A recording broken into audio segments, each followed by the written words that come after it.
Siapa? Isya. Bung Rauf, apa kabar? Saya harus panggil Bung ya, walaupun mungkin waktu saya PPAB mungkin belum lahir ya. Saya tahun 88 tuh PPAB. Tapi setelah itu saya ninggalin tidak aktif karena saya terlibat dalam aksi-aksi anti Orde Baru ya, sampai memuncak tahun 98. Pada saat itulah kita mulai menata kekuatan ya. Tapi selama fase 90-an itu saya mau cerita ya, betapa pemikiran Tan Malaka ya, yang banyak juga disipir oleh sahabat saya Mas Angga ya. Saya manggilnya Angga dulu. Ya. Senior ini. Ya. Misalnya merdeka 100% ya, Bung Angga ya. Kenapa merdeka 100%? Kata Tan Malaka, ya kan? Karena itu terkait dengan prinsip dia yang memang non kooperasi, non-ko. Jadi TM itu bersama Persatuan Perjuangan yang dideklarasikan di Purwokerto ya, itu menolak kompromi. Jadi dia tidak mau ada unsur-unsur kolonialisme dan feodalisme di dalam pengelolaan Indonesia merdeka. Mengapa Tan Malaka memiliki konstruksi berpikir seperti itu? Ya, tadi sempat disitir itu. Mengapa? Ini kita harus lihat dalam khasanah internasionale. Wah, ini direkam ya, Dang ya.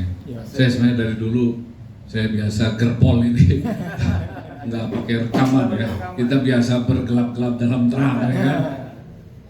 Jadi internasional 1 itu kan 18 berapa itu di Inggris ya. Itu organisasi sosialis pertama yang masih ada Bakunin, anarkisme ya. Nah, Bakunin ini pendiri ajaran anarkisme, anti negara. Jadi dia nggak percaya. Ini yang disebut proto-komunis. Oke. Tapi ternyata dalam perkembangannya ini gerakan internasionalnya 1 ini pecah karena Bakunin ini nggak mau diatur, kira-kira kayak Mas Dadang inilah gitu. Dia revolusioner tapi nggak mau diatur. Sementara gerakan revolusioner itu harus disiplin, teratur. Aksi massa itu sentralisme ya, terpimpin. Sementara anarko ini, gue nggak mau pakai baju gitu loh. Gue rapatnya dari tempat tidur aja. Tapi pikirannya memang sangat progresif. Inilah yang membuat organisasi sosialis pertama yang internasionale 1 itu pecah. Maka lahirlah internasionale 2 itu yang di Paris, yang disebut Komune Paris. Nggak usah kasih Bang Hariman dong ya. Lalu Pak Rocky pasti ini keluar nih videonya nih kalau dikasih Rocky dari gue ini. Nah, internasionalnya 2 itu masuklah Lenin itu 1919 ya. Bolshevik Bung Angga.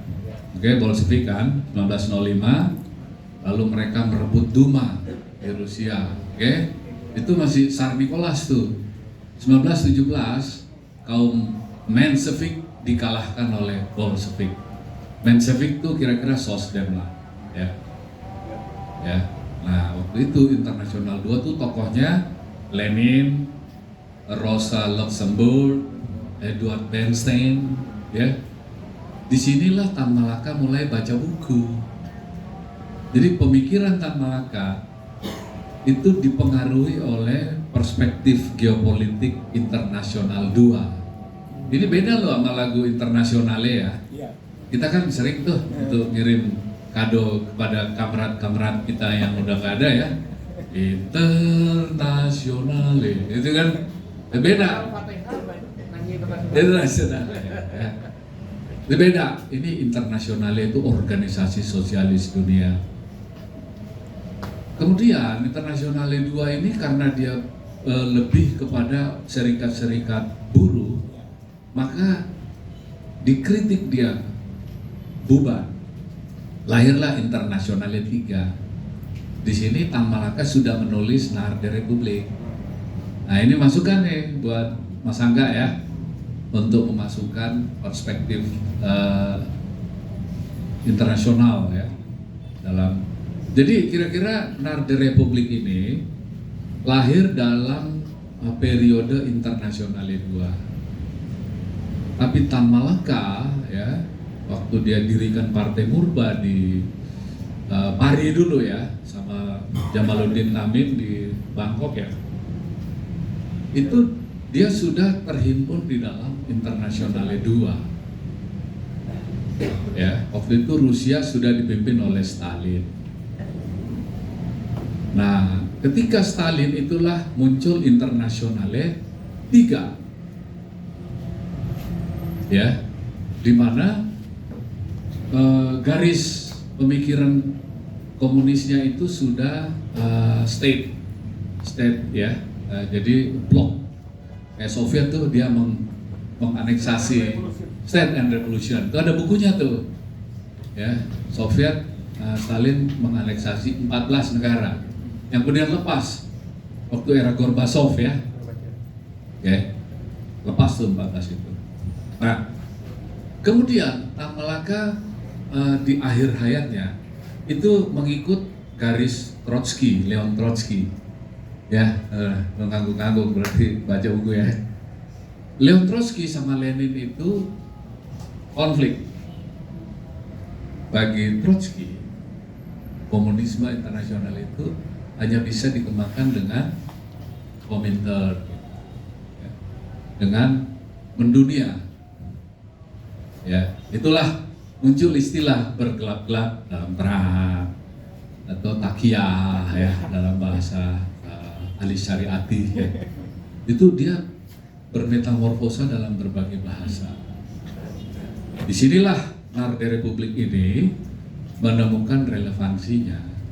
Saya ingin mengatakan begini, Bung Angga, karena prinsip internasionale itu adalah kepemimpinan sentralistik, non kooperasi, menolak reformisme, bahkan dia anti, tidak mau berkawan atau bekerja sama dengan Sosden, kaum Sosden, Soska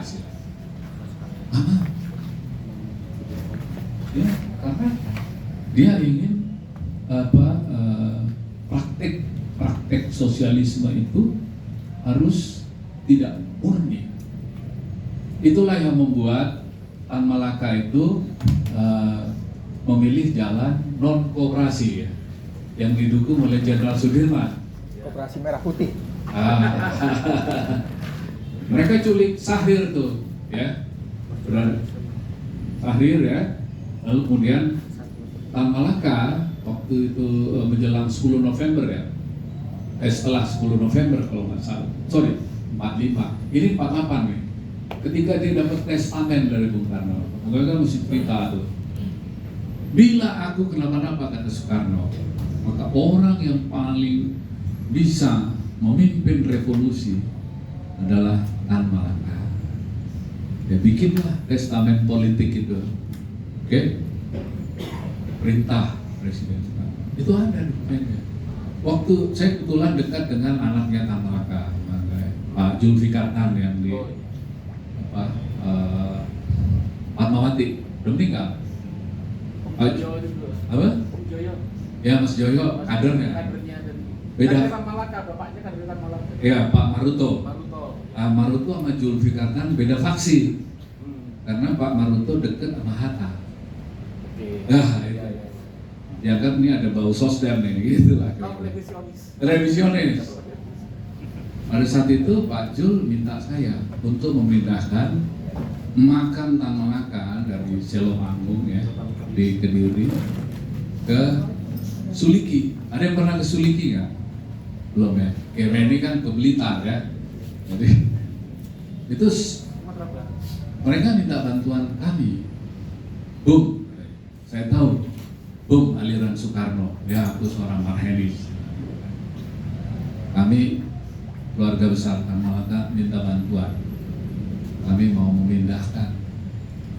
Saya bikinlah panitia. Saya minta teman saya Khotibul Umam Wirano gitu ya, ketua PMI gitu ya. Sekarang jadi ustadz ya? Iya. Khotibul Umam lah ketuanya tuh. Kita bikinlah Tan Malaka Institute. Itu Kofifa gubernur di Jawa Timur. Jadilah itu. Ada Profesor Jul tuh, Jul dari UI, ada Ben Tanur dan lain-lain. Pindahlah makam itu ke Suliki. Setelah itu bubar. Artinya apa? Ya, keluarga Tan Malaka ketika susah dibantu oleh pengikut Soekarno. Oke? Ini poinnya ya, kawan-kawan. Jadi kita harus memahami apa yang dimaksud konsep persatuan perjuangan dan front nasional yang diajarkan Soekarno. Soekarno ngomong bahwa Tan Malaka adalah seorang sosialis sepenuh-penuhnya. Jadi dia sosialis yang full sosialis. Sosialis kafah. Kafah. Bersih, gak ada tuh tambang apa, gak ada dia. Iya kan? Dia nggak ada, dia murni. Nah, inilah kenapa narasi Republik ini atau menuju Republik ini patut kita apresiasi. Saya salut lah Bung Angga bisa concern ya menulis buku narasi Republik yang diberi resonansi, ya, diberi tekanan, asal jangan digeser aja lah gitu ya. Jadi apapun, Tan Malaka seorang Trotskis gitu. Dia bukan Stalinis ya. Tapi saya percaya dia Leninis. Ya, hanya dia kritis. Istilahnya dia ke Moskow itu menurut cerita Hari Puse, ada penulis Hari Puse ya, berapa kali kesini saya sama Hilmar Farid tuh yang memfasilitasi lah Hari Puse untuk menyelesaikan penulisan bukunya itu ya. Sudah ada kesimpulannya, siapa yang nembak di mana itu sudah ada, cuma belum dipublish oleh Pak Puse. Nah, intinya mengapa ini relevan ya? Nah, dari Republik. Kalau Bung Karno kan mencapai Indonesia merdeka, Min. Kalau Hatta kan ke arah Indonesia merdeka. Tapi dia yang pertama nih. Nah, dari Republik. Ingat ya, sepanjang kita merdeka, okay, Republik kita itu mengalami fase Republik itu 45 sampai 55. Setelah itu demokrasi parlementer 55 ke 59. Oke. Lalu 59 ke bukan waktu 67, 66 itu Republikan. Setelah itu dia udah baru awal ya. Kerajaan. Tapi tetap harus mengatakan Soeharto itu seorang Republikan. Kepotong dia direformasi 98. Oke. Nah, ini mulai mengarah lagi nih ke arah sentralisme legalisme autokratik. Nanti kita bahas sedikit ya, bahayanya legalisme autokratik. Biasanya jenderal atau tentara ya, gitu ya. Walaupun dia teman kita banyak di sana ya kan? Nah, ya kita harus kritis pada kecenderungan legalisme autokratik ya. Karena kita tetap harus mempertahankan konsolidasi demokrasi. Tetap ya, apalagi Gemeni pasti pro demokrasi ya. Oke. Lagi Bung Dandi nih, Dandi kan sangat pro demokrasi. Nah, jadi republikanisme yang digagas oleh Tan Malaka itu bisa berdekatan dengan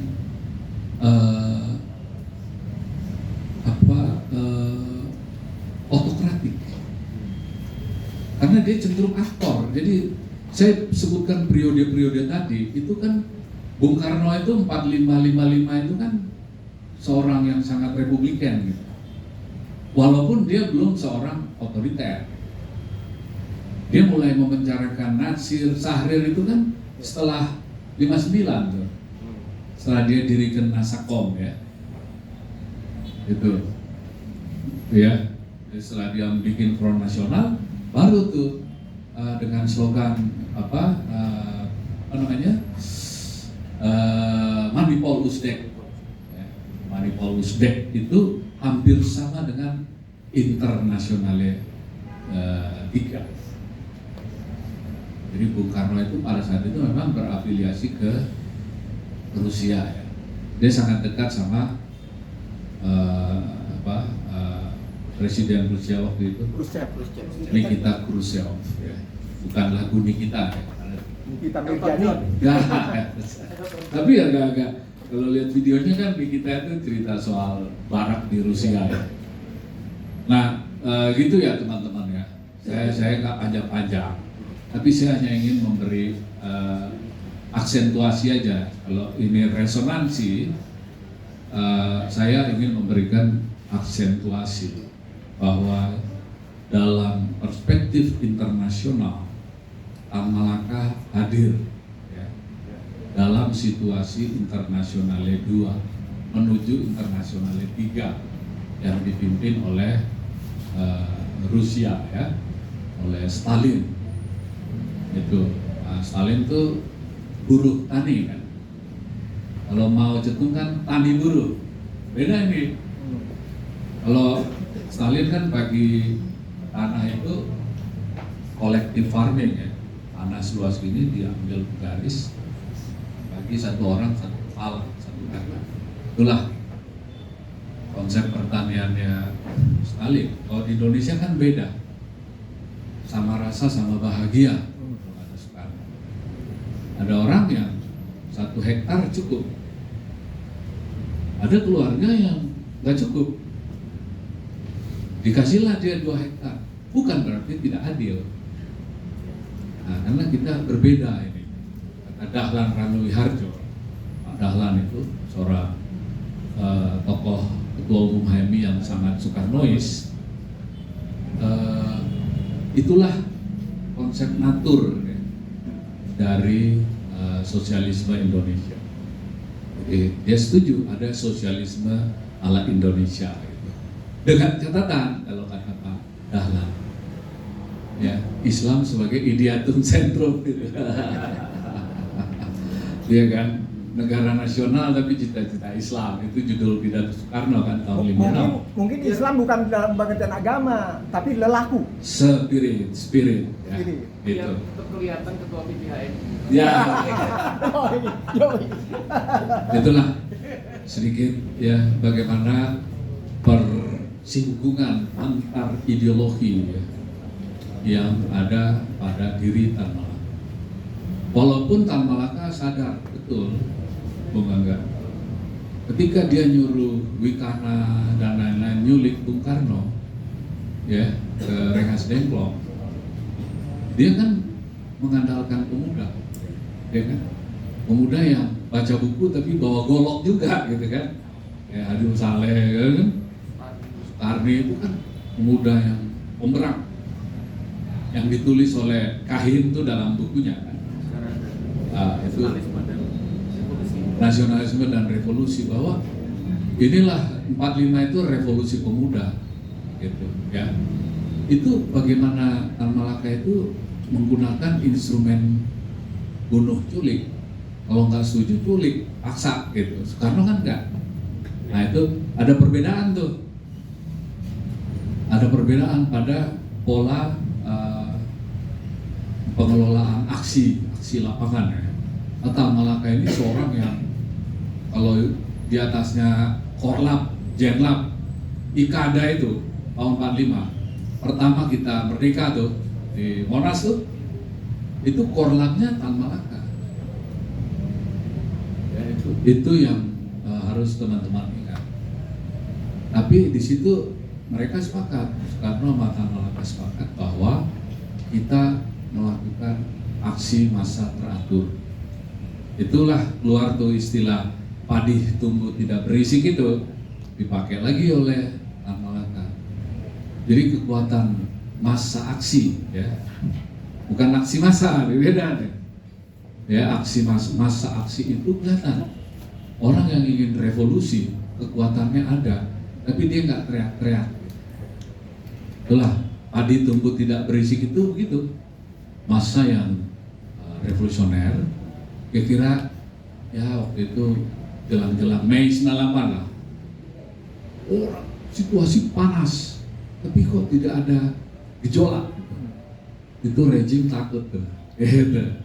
Jadi situasinya revolusioner, massanya revolusioner, ada organisasi revolusioner, lalu ada pemimpin revolusioner, maka besok kita udah bisa revolusi, kira-kira. Nah, saya kira gitu ya, Bung Angga ya. Banyak sih saya mau memberi catatan, tapi itu catatan saya tentang di Republik yang sampai hari ini masih sangat relevan ya. Kalau kata Bung Angga tadi, kita harus mempertanyakan relevansi nasionalisme dengan Republik. Ya, jangan-jangan negaranya Republik tapi nasionalismenya udah nggak ada. Yang ada oligarki atau transaksi gitu. Atau kita rubah aja sekalian jadi Republik transaksional gitu. Nasionalismenya casing. Nasionalisme casing ini pertanyaan kritis yang harus diajukan dalam diskusi ini buat teman-teman yang saya kira perjalanan apa? Dalamnya kanibal. Gitu ya. Baik, terima kasih moderator. Saya cukupkan dulu pengantar saya.